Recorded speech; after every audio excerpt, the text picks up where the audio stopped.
Hey, if you're listening to this on Facebook, stop. Right? Well, no, don't Stop driving. Why are you on Facebook in the car? No, don't. Yeah, we're also on YouTube, Overcast, Stitcher, iTunes, the podcast app that comes pre-installed to your phone. Google Play. We're on all that stuff. So if you would rather listen to us on one of those, just go to that instead. And if there's an app that you like best for podcasts and we're not on it, let us know, and we'll make sure we get on it. But yeah, with that little PSA out of the way, Steve, you saw The Perfect Match, and Charlie, you saw My Big Fat Greek Wedding. Dos. Oh, so you guys you didn't go through and find out the word for two in Greek. No, sorry. Wow, already points against Charlie. I'm disappointed. So we're going in. They got to convince me, and that's going to happen on the other side. Are you ready for Movie Versus? Welcome to Movie Versus, the podcast where we pin two terrible movies in an all-out battle for the best of the worst. Here are your hosts, Tyler Lamb, Charlie Pixley, and Steve Janik. All on Movie Versus! Hey everybody, this is Movie Versus. I am the host, Mystery, and on this podcast we talk about how to neg women into... Oh wow, we're going deep. I remember that show on VH1. Yeah, it's still constantly playing in my room because you had to learn how to on a portable DVD player. Is that why every time I hang out with you and your girlfriend, you insult her? Yeah, I learned from the best. Well, one of the reasons. Well, that's why I'm always wearing this top hat. And feather boa. Yeah. I don't know. I just That would explain all those bruises Oh God. on Tyler's fist. My name is actually Tyler Lamb, and Thank God. these are my co-hosts, Steve Janik. And I actually beat my girlfriend. I do not, for the record. Ha! For once, you're the one worried about sounding like a jerk. Steve, that's Steve Janik. Steve, how's it going? It's going all right. Yeah. I'm not the one accused of beating my girlfriend, so things are looking up. Yeah, We don't have to accuse you of something we know and have legal evidence of you doing. yeah, and that is widely available on the internet. I just imagine you guys just creating some sort of article and just searching it over and over again. So if people do look me up, they just find that. Paying for Google ads, so that, and then that is Charlie Pixley over here. What's up, Chuck? How you doing? I'm back. He's back. We didn't even address that. Fuck, Back He's back back. from the Phantom Zone. He brought his research back. I approved it. It was full. It was. What research was it? Oh, it's research on movies in Mississippi. Well, and I was pretty close to Mobile, so we were checking out the Leprechaun and everything like Yeah, that. exactly. good. Trying to figure out where the gold was at. And Yeah! I was gonna say he would just go into a mall and say, "If y'all seen a leprechaun, say yeah." And that was a resounding response. That was a resounding yeah. Yeah, he wrote that down for his. It was like an research. Usher song at Mobile, Alabama. And I only need 30 samples for it to be like a baseline scientific experiment, and there were thousands of people that agreed with me, so yeah. Okay, all right, So good. yeah. And on this episode, we're the podcast in defense of bad movies.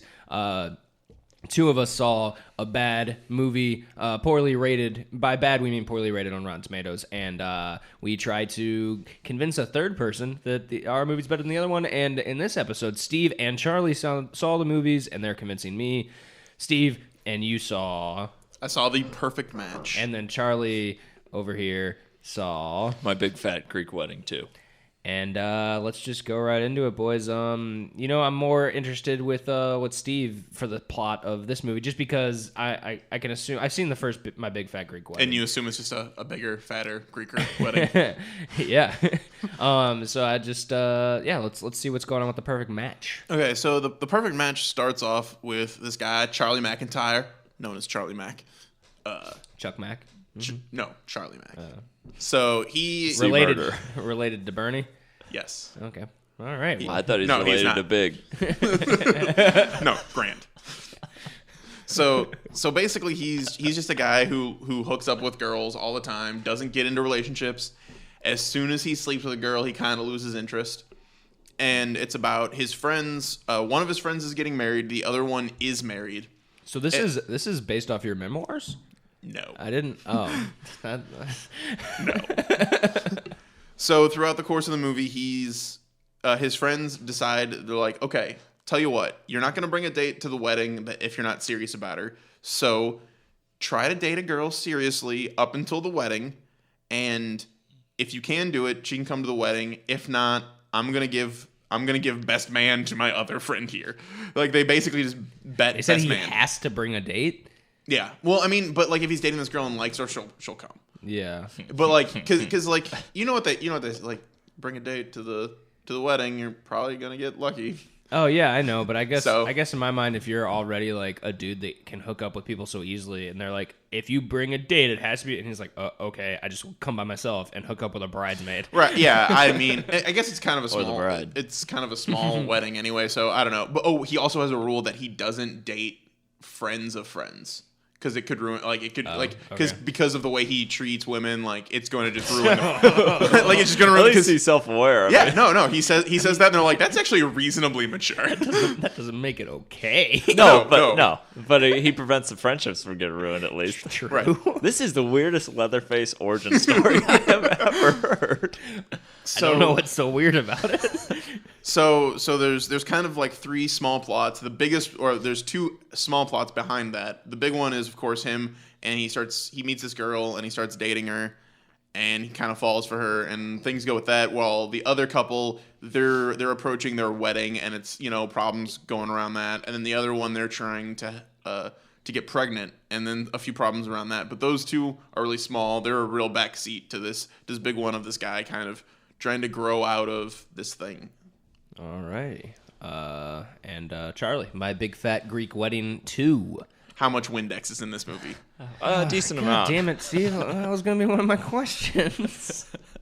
The inquiring minds want to know. So this movie, you're familiar with the characters at least more or less. Yeah, I've seen the first Joey one. Fatone. Yeah, he is in this. I've seen the first one a couple times, so yeah. So there are three main stories in this. The main husband and wife, their daughter is going to college, and she's trying to kind of find herself, and she is feeling kind of smothered by this huge family, and she wants to go away to school. So that's one of them, is dealing with that. And then the parents have kind of lost time for each other because they're so focused on the child that they kind of, they still love each other, but it's like, we need to find time for us again. And Yeah. as she's leaving for college, they're like, we can kind of get back into this now where we're not parents as much anymore, because she's kind of gonna be out on She's her own, leaving the things like nest, that. yeah. Yeah.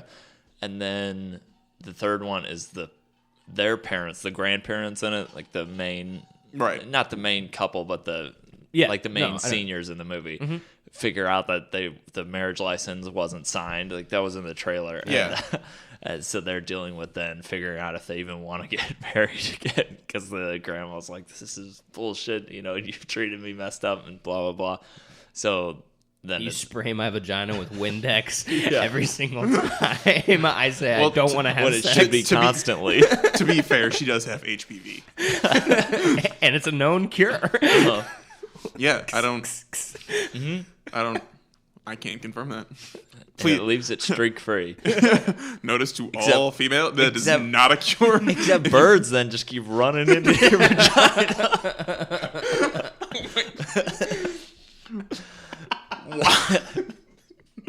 So it revolves around those three stories and just how they all kind of play into each other then. All right, cool. So I mean, we've mentioned it. When I say how many times does this Windex gag come up in this movie? Do you think it's how often? It's like the very first scene in that he uses it to unlock his car because it's frozen. So Well, that's like an actual use of Windex. Yeah, you can do that. So he does that. Well, because in the last movie, it was like, I've got a zit. And he was like, Windex. And I was like, don't. No. There's one time at the end, and I think there's one time in the middle. So 3 times. Do you Sprays it on a Euro. do you remember what? I was thinking a euro. Yeah, currency. so did I. So did I at first too. When you said that, I was like, why is he just carrying around euros with him? Do you remember what the other 2 examples of the Windex were? The middle was just some generic use, and then at the end, when the daughter goes to college, he like gives her one with a bow on it or something. She's like, okay. All right. And Steve, who does Donald Faison play in your movie? Donald Faison plays his friend he's a director of some MTV dating show, and there's a running joke where they make fun of him because he apparently directed porn once in college to make some money to pay off college. But he is. How could you make fun of Yeah, somebody? I was about to say, Cool. who's the joke on in this scenario? Anyway, he's the husband in the couple that's trying to get pregnant. Okay, So he's just one of the good friends, and there's a sequence where that's literally just stripped from Scrubs. yeah, actually there's a sequence where they're making fun of him because they're like, dude, your squirt game's probably low, and he's like, no, my stuff's fine. Your squirt game? Yeah, they're like you probably aren't getting her pregnant because your squirt game's off. And he's like, Wait, okay. so There's so many different ways you could take that. and they're doing Yeah. I mean, the first thing I did not think of him like jizzing. That's what I thought. Because I mean, when I Which hear is funny. when I hear jizz, I think of the music, obviously. So I'm like, why is he over there playing a jizz box? What does that have to do with a squirt game? Yeah. Yeah. So his squirt game's low. So he goes to the fertility clinic to get checked out, and he comes out fine, and he's like, yeah. He's like, I got 150 million sperm. Like, he's like super excited, and the girl's like, you do realize that if you're fine, then that means there's a problem with me. He's like, that's not what I'm trying to say, babe. I was just because the boys were making fun of me. She's like, the boys aren't here, and like they get into a big He's fight like, about it. damn, you can't be happy for me. Just So- let me have my moment with my squirt game. Yeah. So his Condescending bitch. his big part of the storyline is just them trying to get pregnant, and then the stresses that are on the marriage because of that. Okay. And that sucks. He's dumb because if it was a problem with him, that's way easier to remedy than if it's a problem with the chick. Most of the time, I mean, if the dude has like a low sperm count, he can change certain things if he's wearing. Yeah, like, it's a help. Yeah. Yeah, so that is pretty shitty of him to be like. Yeah, he was It's your just fault. yeah, he wasn't really thinking about it of. A classic man. Yeah, it was one of those What a like he was dumb-dumb. excited. He was excited that it wasn't his fault, and but then the fact that now it was possibly her fault. Yeah, he was kind of he was excited that now he just blames her for everything. Yes, finally, I'm in the right. Steve is slowly taking a drink. It's only water. I'm sorry. So man, what is yeah, I guess since I asked you a question about an actor, Steve, Charlie, how much is Joey Fatone in this movie? He's in all the big family scenes, which is Really? the majority of the movie. And Really? any NSYNC really? Well, no. In the first movie, he was in like a scene. That's true. He was kind of. yeah, he's in more than that. And halfway through the movie, Well, now he needs money. I mean, yeah, I was gonna say, what is he doing besides voicing the intro to Family Feud? So that's well, Really? he He's doing plays that? his own role in the movie. In that when they're putting together the wedding for the grandparents, they never had a wedding that they really wanted, so they wanted to do a big one. But they don't have the money or anything like that. Not that they're poor, but I mean they're retired, so they don't have money to put together for a big wedding. Yeah. So all the families like, okay, you do this, you do this. They all have their own connections with like, oh, Joey Fatone was in some band, he says. And then they were lounge singers, so they have all these tuxedos with gold sequins on them and stuff. So he's like, I got the tuxedos for all the groomsmen and everything like that. So he has his own story. And then he turns out they play the story where the mom comes up to him out of nowhere and she's like, honey, I know. And he's like, what are you talking about? And he ends up being gay, which is fine. But it's just like out of nowhere. But then they play it off well in that he thinks the family's not going to be accepting of it, and they're like, we don't care. Is he Greek? That's all they give a shit about. Oh, So- the boyfriend's Greek? Yeah. Was he? No. But they're still like, it's okay. We don't care. It's fine. But I thought that was kind of funny how they played it off, at least. Just out of nowhere. Yes, it was like, what? There was no like even subtle like you know. I mean, he had one lingering look at him. There you go, dude. That's filmmaking, man. Well, at first I thought the actor looks the same to the person that played his brother, so I was like, what the fuck? But no, it wasn't. Dude, was it Lance Bass No. Oh, I wish. They should have done that. That would have been great. awesome. or J.C. Chavez? Chris Kirkpatrick. Yep, the one that The everybody one that forgets about. I will never forget that, only because of that Eminem song. He actually played the mop. He just held him upside down. Because he Stop still him. has those weird dreads. Yeah.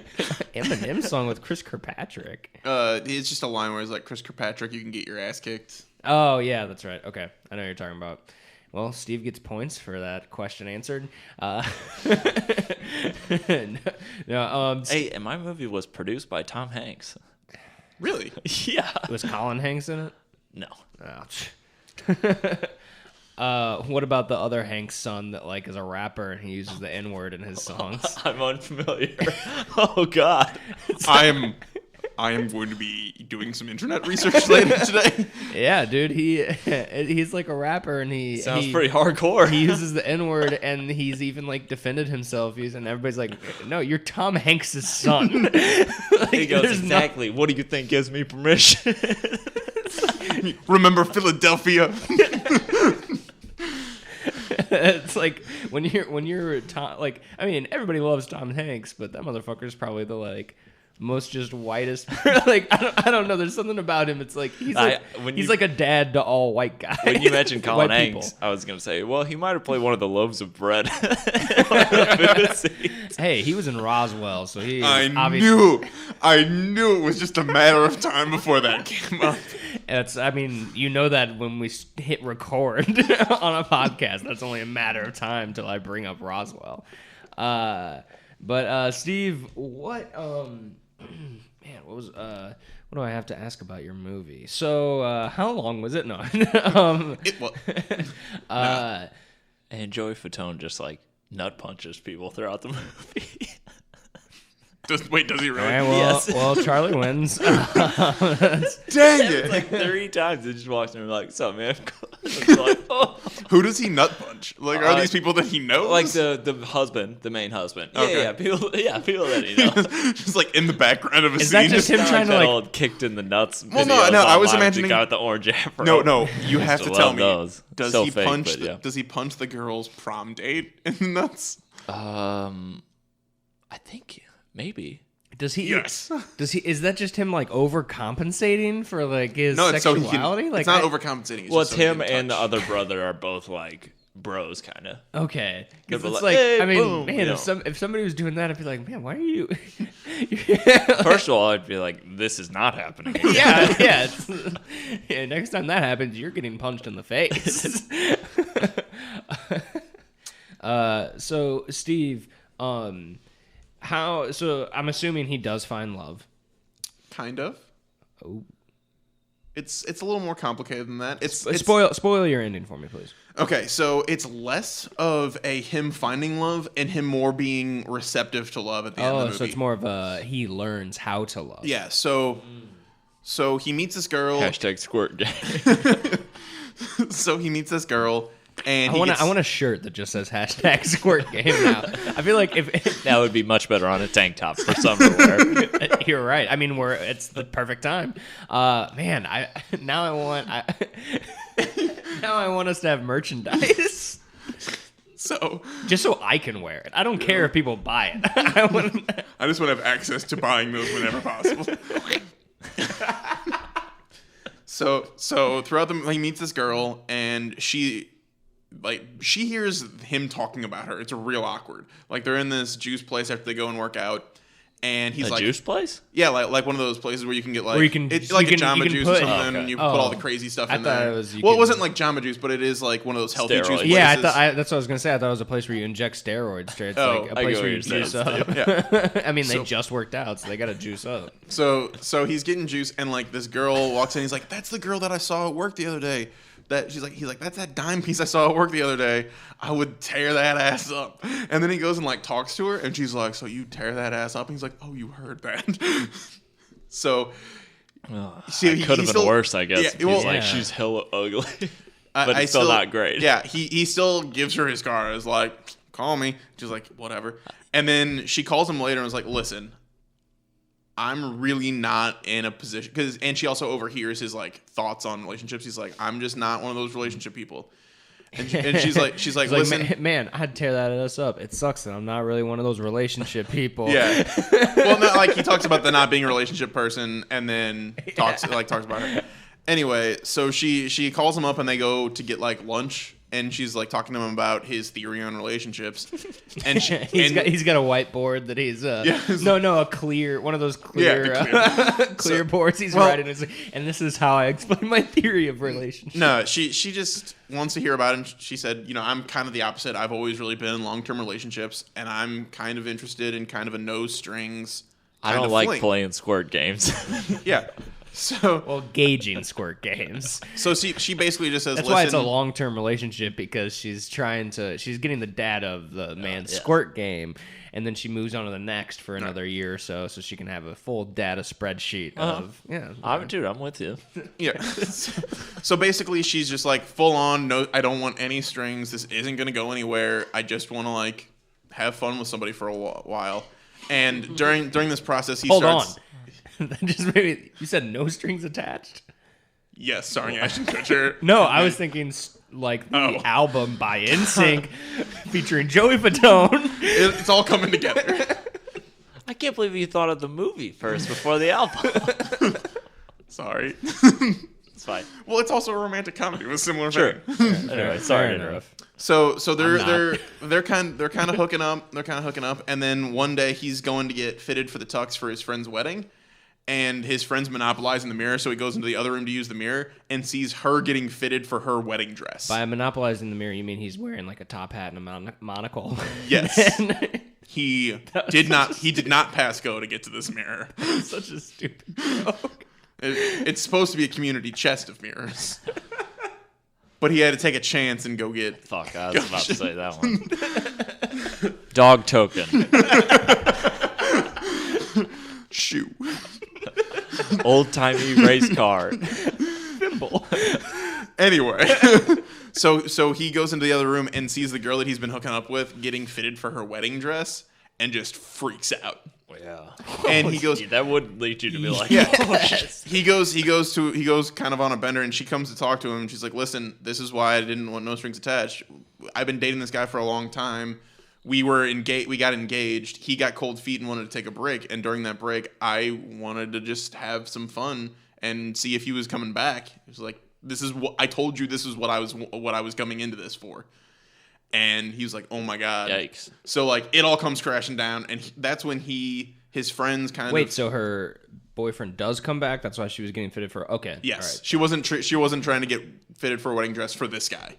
Yeah. Yeah. So they break up, and he kind of spirals out. He makes fun of all his friends. Like they come to his house for a surprise party, and he insults all of them. He's like, all you want is a family, and you can't get your wife pregnant. And he's like, Because your squirt game ain't on yeah, point. yeah. And That's his not other even a joke. That's Right. like And fucking his- just me. no, he and then his other friend is really worried because his hours are You're getting just cut back. ugly.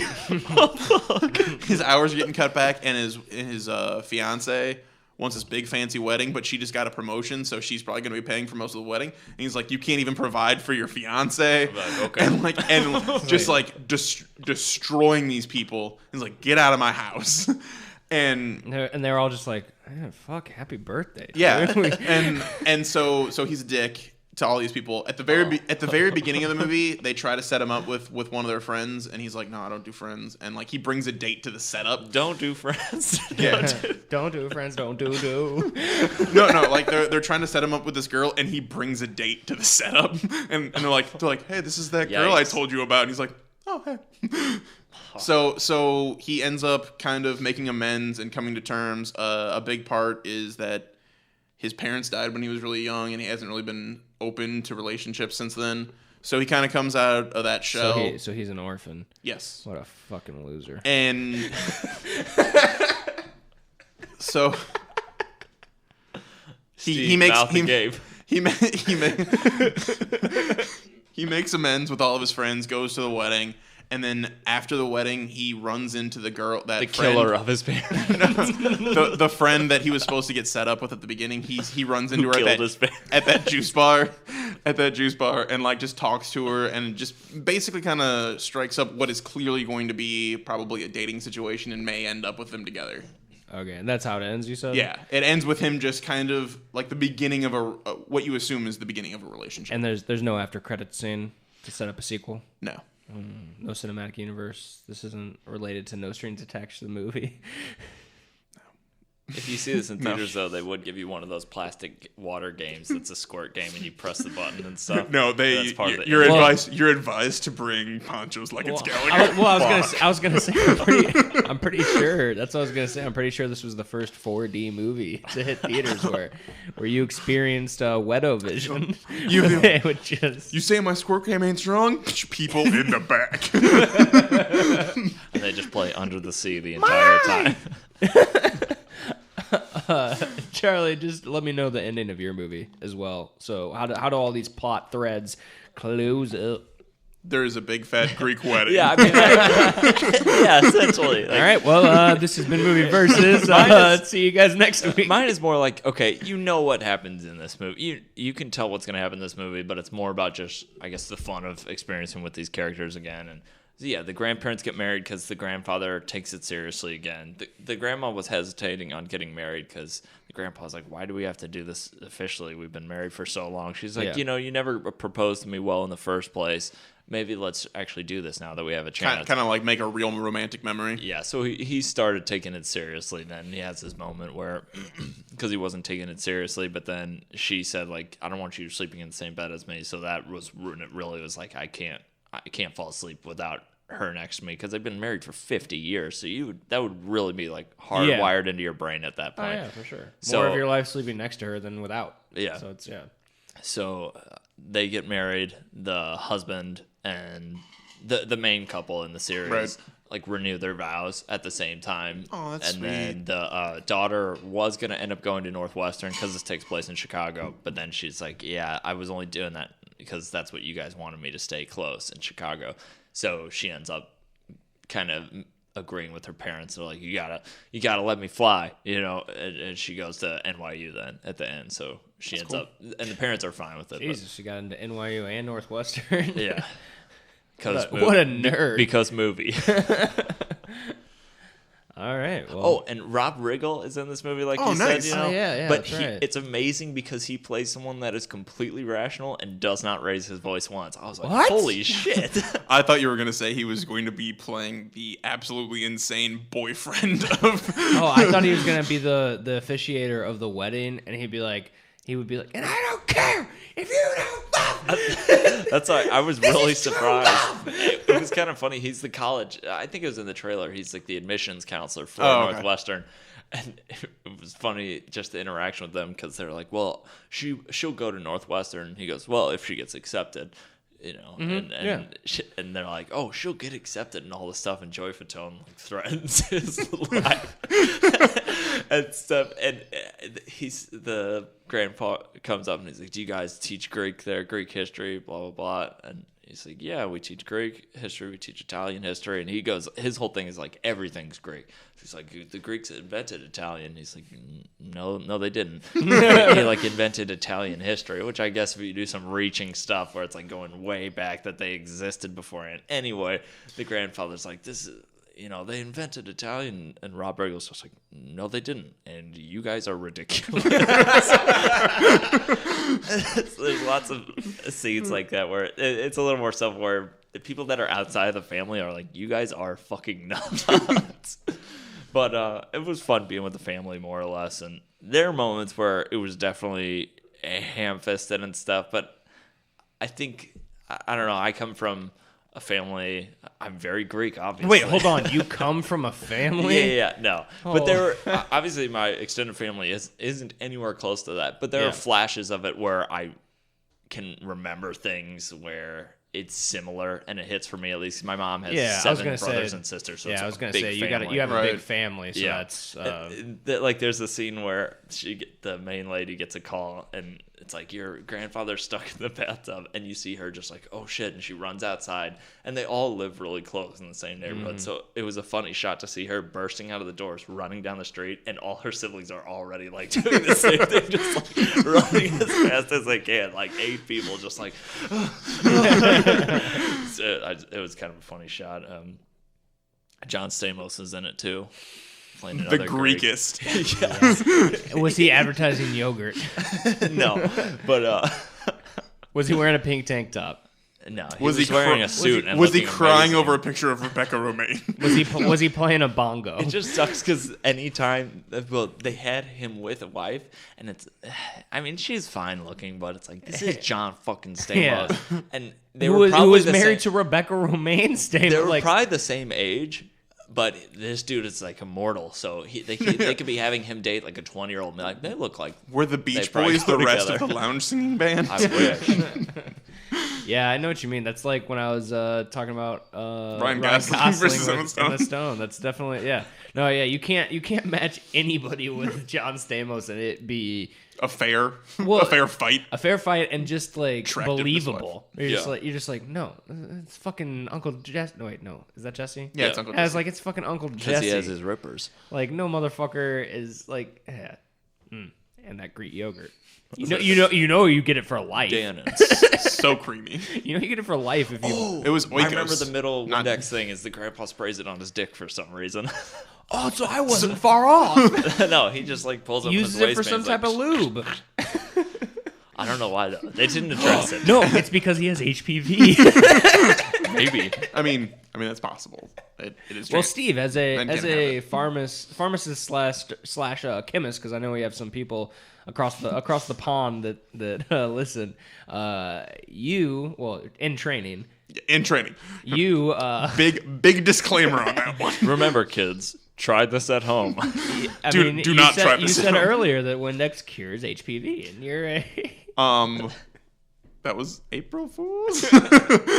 it's April. not- It's April. When's the Thursday? It should be that the this is? 7th. 7th. This is April 7th, Steve. We record seconds before midnight and then post it exactly. No, but for real, do not do that. It does not cure HPV. Go see a doctor. Please. Okay. Just looking at my notes.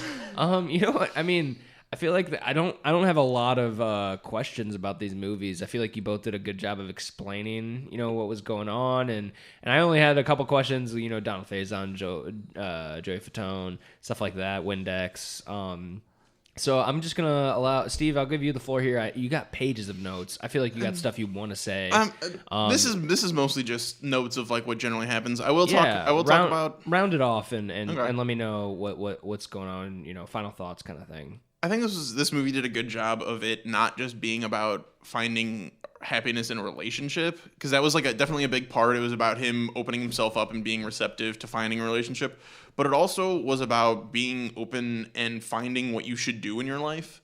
Because in the beginning of the movie, he's an agent and he does photography kind of on the side. I thought you were gonna say secret. Yeah, no. On the side, he has like Instagram, like a big CIA. Instagram following apparently, and which is how he hooks up with girls. He basically is just like, I need to photograph Like you, a and then he hooks up with like them a pretty talent much. agent though. Like He's in a talent agent. California, and Yeah. Okay. And he ends up making this. He makes this big deal where he signs the rapper French Montana. What? Yeah, he signs. Is he in this movie? Yes. I remember from the trailer. So I don't. I mean, thought I he was didn't in because I didn't know who that was. But anyway, so French he basically there's this app that blocks calls, but also blocks calls if it judges your eye and sees if you're like drunk or something, and will lock you out from posting or calling if you're drunk. What? They It's have just- real apps like that where they make you do math problems and shit to Yeah. text people. Fuck. I So- should probably download that shit. So he does that, and then he signs French Montana to play a song. I don't worry or don't worry or something like. Don't worry about nothing. Yeah, don't worry about none. To play that over Don't worry that. about nothing. Yeah, that's even when this movie was released, I don't think that was like a current. Like, Yeah. that's a few years old. Ain't worry about none. So basically, he does this deal because like they bought this app that is kind of failing, and they're trying to make it good because they want to get the company that owns the app. They want more business from them. So he creates this like big circle of like people that they represent, so that they make this big deal, and then they get a piece of all of it. And then his boss is like, "No, we want to make our own concert tour, and he's gonna headline it. Don't tell him that Drake wants to tour with him." So the guy basically just finally gives up and is like, He's like, no, boss. It sounds like you're worried about something. yeah, no, and he basically is like, don't sign this deal.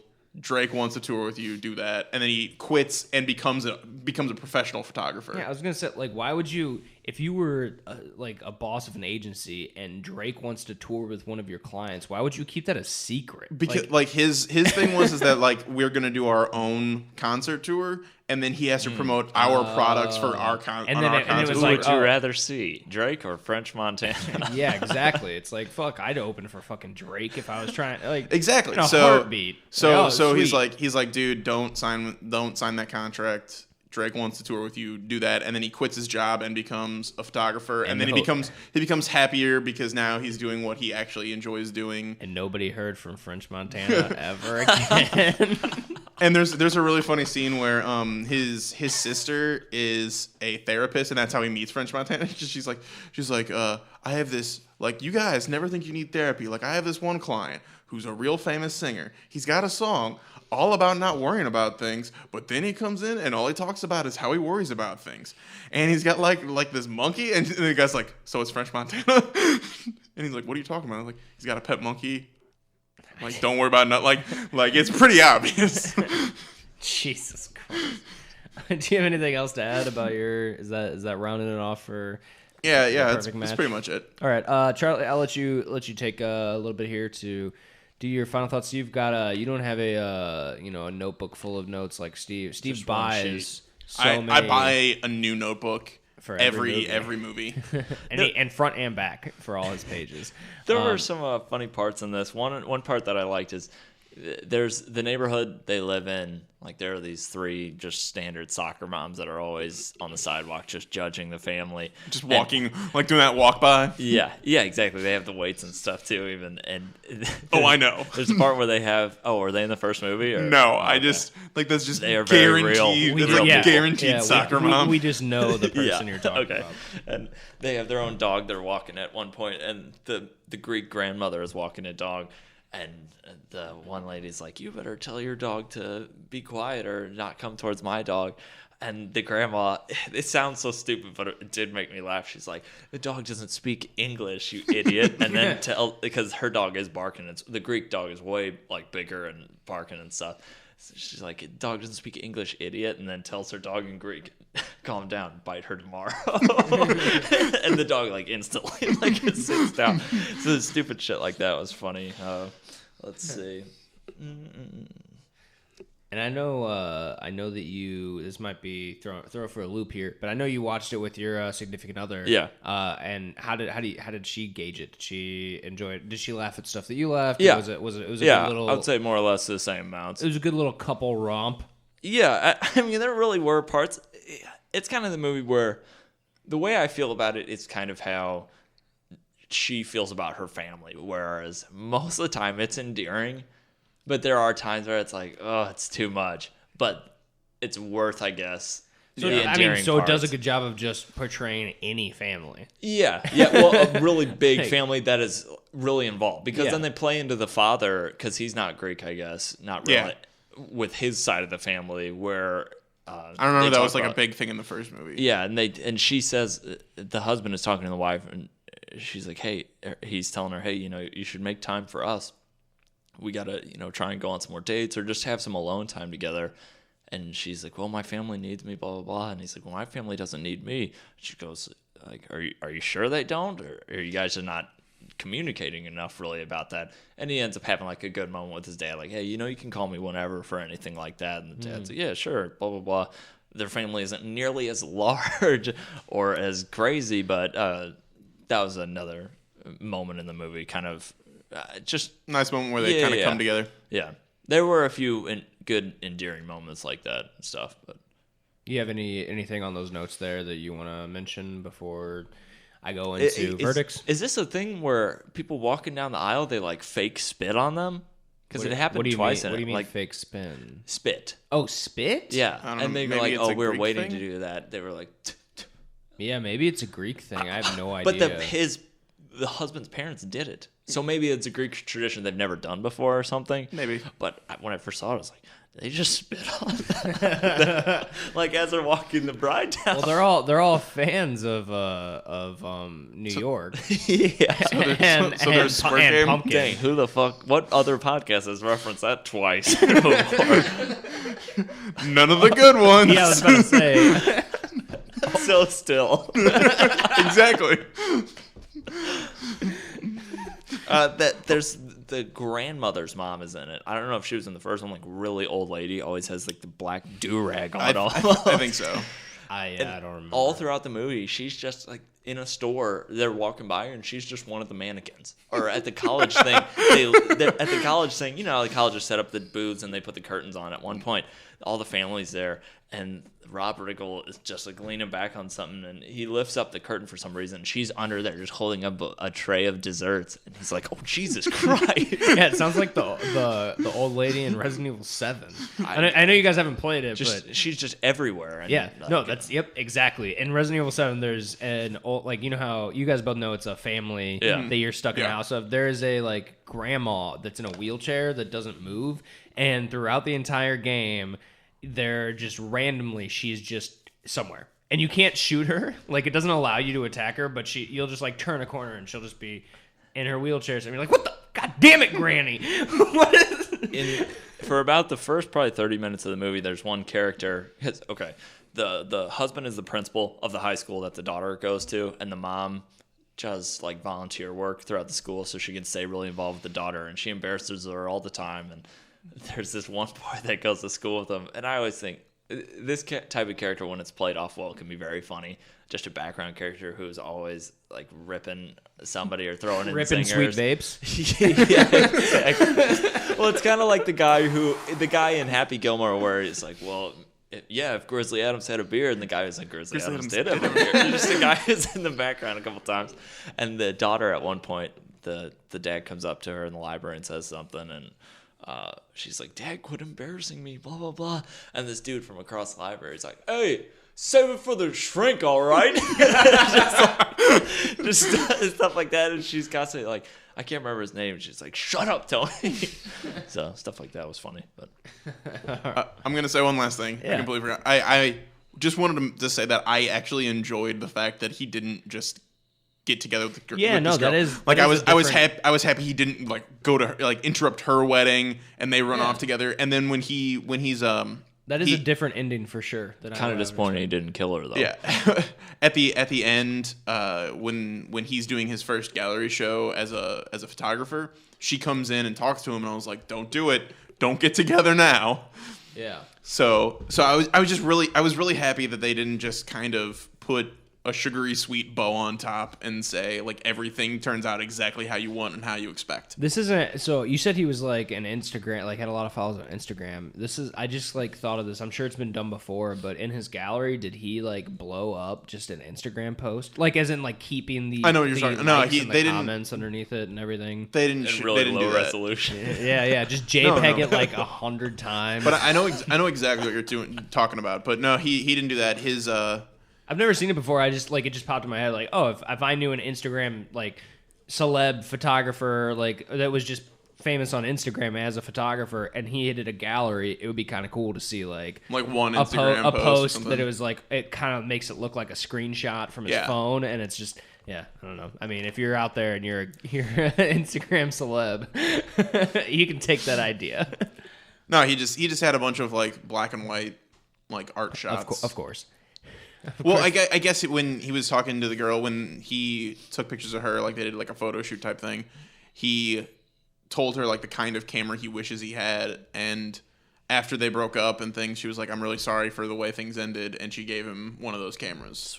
And then he seriously, and it's like one of the old style, like a 35 millimeter, something like that. Flash bulb. Yeah, I don't know exactly what it was because I'm not like a camera person, but he used all of that camera to shoot all of the things that he did for his gallery opening.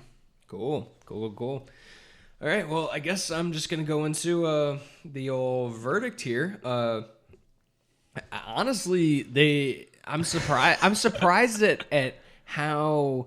I mean, you guys obviously can just be sitting here lying out your fucking asses, but I'm surprised at how not bad both of these movies sound. Like, they actually both sound like something that I wouldn't be too upset to watch after hearing your guys' descriptions. It's like, oh, well, shit. Like, I mean, Steve, that ending alone, it's like... I completely agree. It's like, oh, wow, that's surprising. And it sounds like all three of those stories are actually, like, pretty good, and they could be interesting, and they're related. They can be relatable. Maybe not the main one as much, but the other two, the whole, like, getting married thing and trying to have a kid thing, like, that can be very relatable. Well, you already know your squirt game is perfect. Yeah, I mean...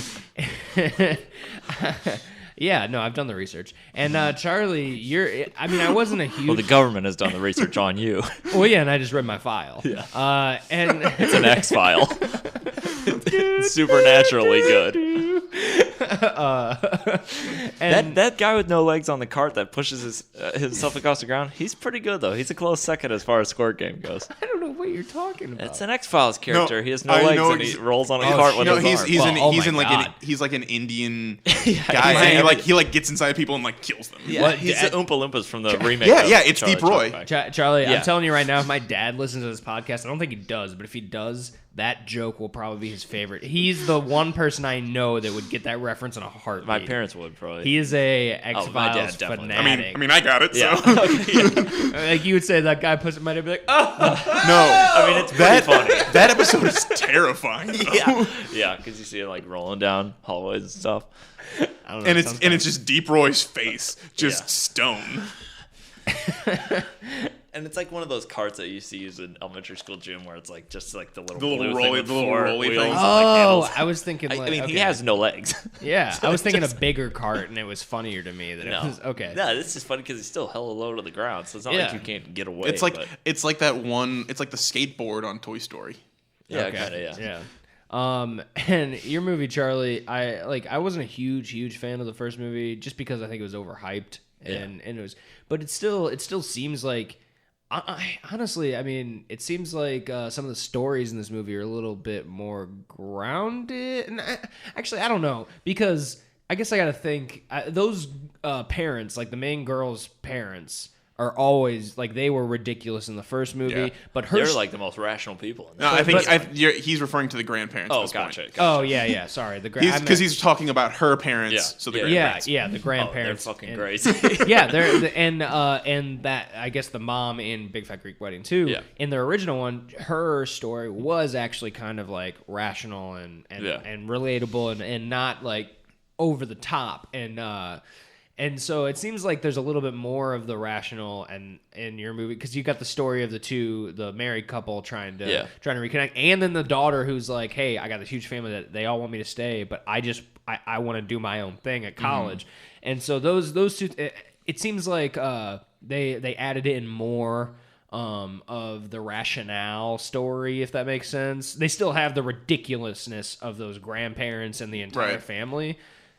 But then they just added in a little bit extra to be like, oh, hey. Like in the first one, it was half and half, but in this one's like 2/3, 1/3. Yeah, that's what it sounds like. Which ought to make sense, because then the two of those thirds are those two stories, exactly. And then the third one is the crazy one of like them getting married. Yeah, crazy, them getting married. I mean, at like age 80 or something, Gross. But like I said, I mean, they both. Talk about banging. I'm surprised that that they both sound like decent movies. And I think that out of the two that I would probably watch first, I'm gonna say My Big Fat Greek Wedding 2. Okay. So Charlie, I'm gonna have to hand you the. I'm not surprised. I'm gonna hand you the belt, the champion's belt, no. to wear this week. Adds 15% to my squirt game. And yeah. No, you don't get that because you have some sort of you get a free bottle of Windex with it. Oh, yeah. Yeah. Oh, here you go. If Here I you go. had received it, I would have gotten 15% squirt. My game. dick was a little dry, so and it had tons of streaks on it. I should go to the hospital.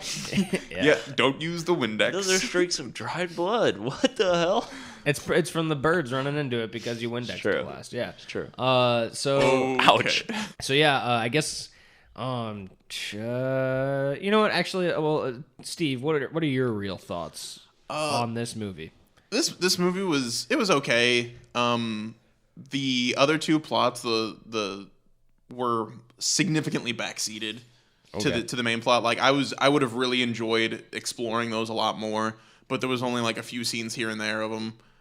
The biggest problem that I had was that the main character Charlie, his sister was a therapist, and she would just come in and then just be like this weird exposition. She would come in and just start like talking to him in a therapy way, and it's like, no, you're closed off because our parents died. Like, and just say it right out. Just like, these are the problems that you are having, and just like talk all of them out. And then later on, she does it again, and it's just a very awkward like. Yeah, we got that from the things that are happening. You don't need to just. Yeah, it was just really weird for a character Show to don't just tell. Yeah, it was a very strange thing. Other than that, it was okay. It So wasn't. she does it all via Hangman game. It was okay. It was weird. Like Pictionary. it was nice that a girl was more of kind of like the promiscuous one without like actually looking like she didn't look or appear or be portrayed as slutty or anything like that. She was just a woman that wanted to have some sex for a while. Yeah. And that was fine. But then there were a couple times where like just the way girls threw themselves at him was just kind of like I've seen it in stuff where there's supposed to be like a famous actor or something and girls kind of throw, but like this guy's just like jogging and then girls are like running and turning around and doing that like look at him as he runs away thing. And just like super awkward and kind of unrealistic. Yeah, just because he wasn't even like he wasn't wearing. He was wearing like a sleeveless shirt. Like he was wearing normal clothes. Like he didn't look really cut or ripped or anything. Like he wasn't not wearing a shirt or anything like that. Like you wouldn't have looked twice at this guy. You'd been like, oh, there's a guy running. No big deal. Yeah. Huh. That's weird. It was because it was one of those awkward things. Like it's one of those things where it's some sort of like weird wish fulfillment. Like, oh man, girls are always just falling over themselves every time he walks by. Yeah, I gotcha. So to kind of change up some things a little bit, since you just said your real thoughts, I'm gonna go into the Rotten Tomato score on your movie, and then we'll switch over to Charlie instead of doing the real thoughts. No, that makes sense. Yeah, Whatever. And Charlie's like, I won. I'm done. I don't care. and holy mackerel, this is shocking because this was a wide release as far as I know. A year ago. This was in theaters. It's at a 27%. 4.5 out of 10 average review, average score. Reviews counted 15. Wow. 4 of them fresh, 11 rotten. That's just yeah, you're right. That's So super that's not, low. Yeah, All of them were Donald Faison's friends. Yeah, I mean, yeah, and they all hated it. Wow, shitty friends. Or really good friends.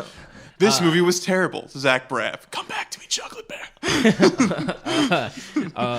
Fresh review is, while its title suggests a narrower focus, the perfect snatch. Oh my god, perfect snatch. I'm glad we were both on the same page on that one. Nope. The perfect match. The remake of Snatch.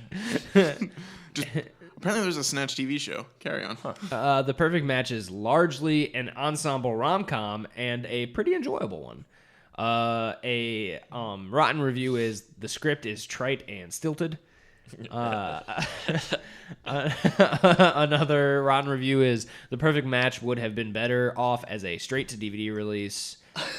I mean, all this movie needed was like 2 scenes of Medea and a rape reference. You already said 2 scenes in Medea. One of those is like Yeah, exactly. A fresh review is there's a welcome and surprising layer of complexity running through the film that makes it a little bit more than your standard fare. The likable and funny ensemble helps too. I mean, that's pretty reasonable. Like I said, if they had just removed his sister as a psychiatrist, and then they also could have cut out the 2 fairly long, fairly awkward sex scenes. And this rotten review is, oh wait, what? there were 2 sex scenes that they went on longer than I felt comfortable watching they're them. filmed 24 style where they're both happening at the same time. With the black bar. If someone had walked in on me during that, I'd be like, "No, it's a movie. Let me fast forward. And I'll show you that there are parts that aren't this." No, you would. If somebody walked in on you watching it, you would quickly close the tab and pull up The Boy Next Door. You'd be like, "No, I was watching this. I swear." I thought you'd just lock eyes with them. This rotten review is, I really wish this film had seduced me, but I was the one who left the theater untamed. What? And then, hold on. That's how you talk about movies, Hold on, sir no, or hold- madam. That movie really tamed me. Hold on, I wasn't done, because then a parenthesis starts, full content review for parents, sex, profanity, etc. Also available, and parentheses. Well, yeah, this movie had to have been rated R because there were some F-bombs. Oh, yeah? There wasn't really any It was, nudity. for sex. It says some nudity. I didn't see any actual See- nudity. You see any bush? No. I actually I was trying to avoid just talking about that altogether. no. Every episode. There was and I almost made it. There was times where I thought there was going to be nudity, but nothing was ever shown. So you were just left disappointed. You were left untamed. Yeah. You wanted to be seduced. by I the- was watching it and I was like, well, because at the time, the first sex scene, I don't think I realized if it was R yet. Like I don't think they had dropped an F-bomb yet. But And when then- he finally went balls deep, you realized that it was It was PG. just a close up. No, like they just did those things where like they just barely didn't show anything. Yeah. Like there was a scene where she was sitting there and her hair was covering her breasts. What a tease. and things like that.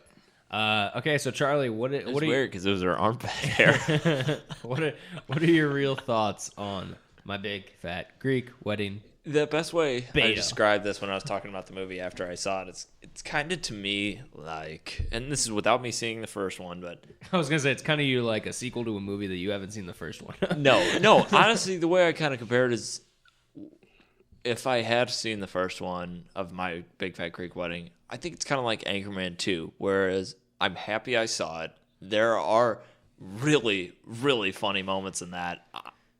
I mean, it would have been fine if they didn't make it, but I guess I'm still happier that they did make it than if they wouldn't have. And I gotcha. I think I will actually go back and watch the first one because I did end up enjoying it enough where it's like, okay, I get it. I guess Like, you I never see knew it- it you before. see I the- didn't know shit about this movie other than in the first movie she had big hair.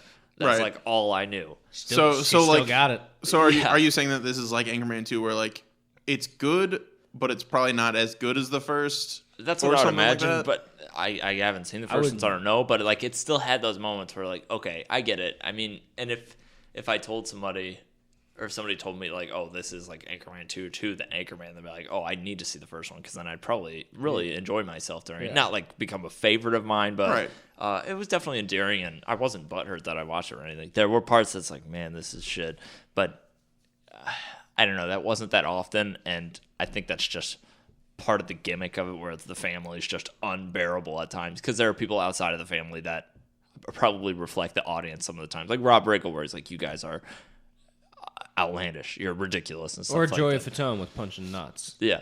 Oh my god. Reflects the audience. And this movie on Rotten Tomatoes has a 29%, an average rating of 4.6 out of 10. I think that was just one above Perfect Match. Yes. But reviews counted were 153. Oh my god. 45 of them fresh, 108 rotten. And I didn't know the main actress wrote this movie. Oh, I know didn't. I that. didn't know that either. At least that's Did what she I think did it she write said. the first one? I have no idea. I don't know. Let's do a little bit of. least I'll I do a think little that's bit of what it said. research here while you guys stall for me and talk. So I mean, Okay. I would like. Yeah, to see she the did. first She one. wrote the first one. Wow, that was fast. Yeah. And your movie, Steve, actually didn't have a critics' consensus. That's why I didn't read one. But this, My Big Fat Greek Wedding 2's consensus is My Big Fat Greek Wedding 2 is as sweet and harmless as the original, but its collection of sitcom gab. Oh my God, I can't read today. Its collection of sitcom gags and stereotypes never coalesces into anything resembling a story with a purpose. I would say there's a purpose to it. Yeah, I would assume that the purpose is like, be with your family. Jesus Don't Christ. This Make is time for your own. and this is like the relationships and stuff perfect with kind of movie to just have like just shittiest like puns or Yeah. things for your reviews. Like here we go. We got rotten reviews for it. one right Pile of shit. here. One right here. No. This That was a good one. I didn't know. This is Past the Baklava. Wow. It's a big fat I Greek. do love baklava. It's a big fat Greek dud. These guys are getting real clever. Boo. No, I agree. That's Even past the baklava, like that could be a good thing too. I guess. I mean, Well, I would, think I feel like she kind of meant like pass on the baklava, Oh, okay. which would have if she just put an on in Yeah. there. Or she should have said like the baklava stops here or something like that. Yeah. A fresh review. Or should stop. The second film is likewise sustained by a generosity of spirit you don't often get in self-pinned star vehicles. Yeah. I'm gonna pull up some more here. I want to see if I can find any more shitty like one sentence rotten reviews. Here's a positive one: delights in the dysfunctionally wholesomeness of unwieldy families. That's accurate. Here we go. Here's an invitation to decline. This I guess. this positive review is just nonstop laughs. Well, that is wrong. This rotten one, regressive on all fronts, a broad, shallow thing, miles wide and an inch deep. Jesus. He was not a fan. Oh my god. Almost sounded like he was offended. I am Greek, and this is not how we are. A painfully unfunny carbon copy. Comes across like a too talkative and boring party guest. Little more than a time capsule. This is one for diehard fans of the first flick and just about nobody else. Those are like 5 different rotten reviews. all I can think is like this is for diehard fans. Just like if you enjoy Bruce Willis shooting up Nakatomi Tower, boy, are you gonna love this family No, wedding. This is for live for your diehard fans. Specifically. If you're just a long guy, you can transition easily into Or this. Mary Elizabeth Winstead. Yeah. Weinstein. Winstead. I have no idea. It's not on par of the original. Sorry, there's a typo in this, but it really stands out by itself and entertains. And the typo is they spelled original, RIGIGINAL. Original. Original. Orgy. No, it's- Original. No. It's like how you don't pronounce the G in that. So you get that in there, like original. Original. Anal. There you go. Anal. And footnote. A film that feels like an average sitcom episode. Humorless tosh. I mean, I would say that that's right in that like you were watching this movie to just be with the family somewhere. Right. You're not I mean- they could be going to the park or something. It's just how the family When interacts with each other. I think about this movie, I think about it as basically everybody loves Raymond with Greek instead of Italian. Yeah, I would say so. Where they're not doing anything most of the time. Yeah, They're just there's like just- watching for those funny stereotypes and just them having fun. Even Yeah, like issues the and stuff. dad's insult to the son, like the mom loving one, like being a little bit Yeah, nicer to one sibling than the other, and the other one being like, "What?" yeah. There's 2 more rotten ones I want to read, and we'll move on. One is we waited 14 years for more Windex jokes. The people that are fans, probably Yeah. yes. No, yeah. And then I'll end it with this one. God, it was 14 years. Advice for future Greek wedding couples: elope. Yuck, yuck, yuck. All I can wait. If it was 14 years, if it was 14 years, then that means the daughter should only be 14. Why was she looking at colleges? I don't know.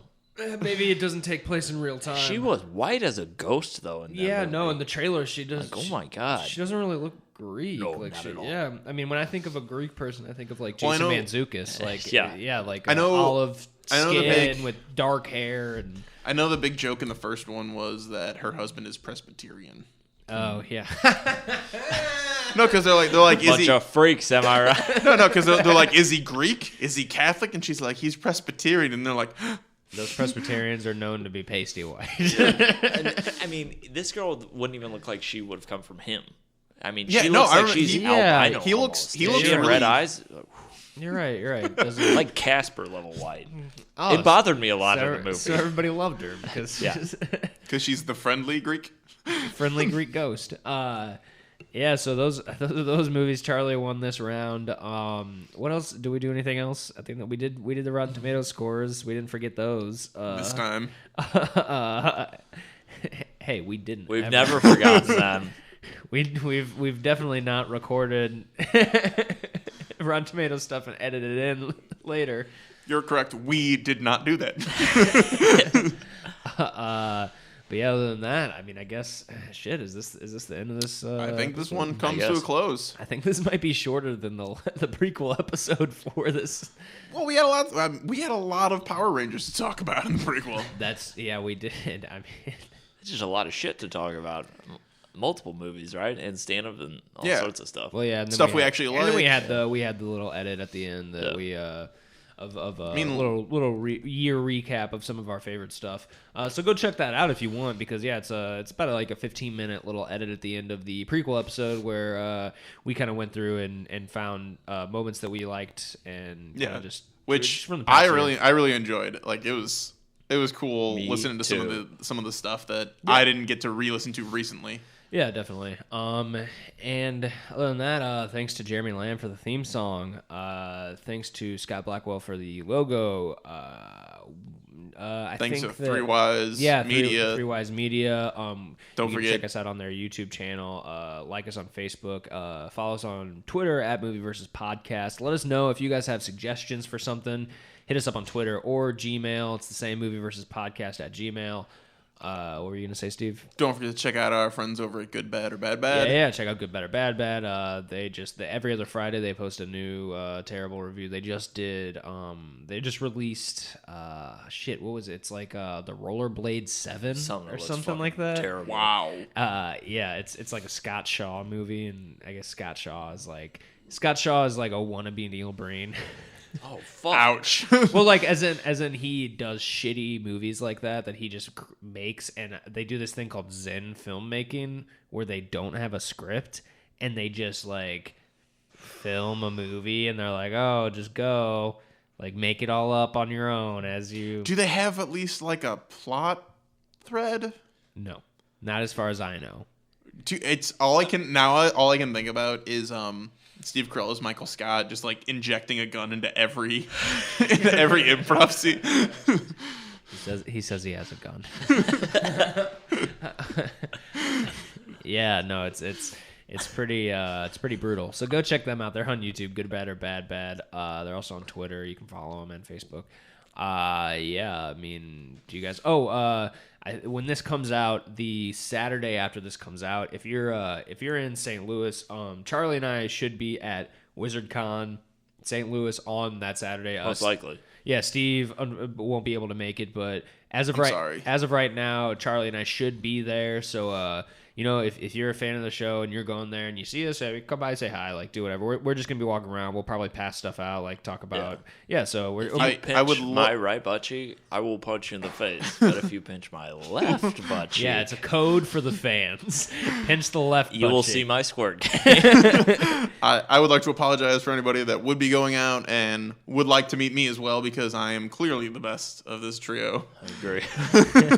No, I have a lot of things to do with school. I've been trying, like, after listening to some of those old episodes, I've been trying to not mention how stressed I am about school, because I was like, man, I was talking about that a lot.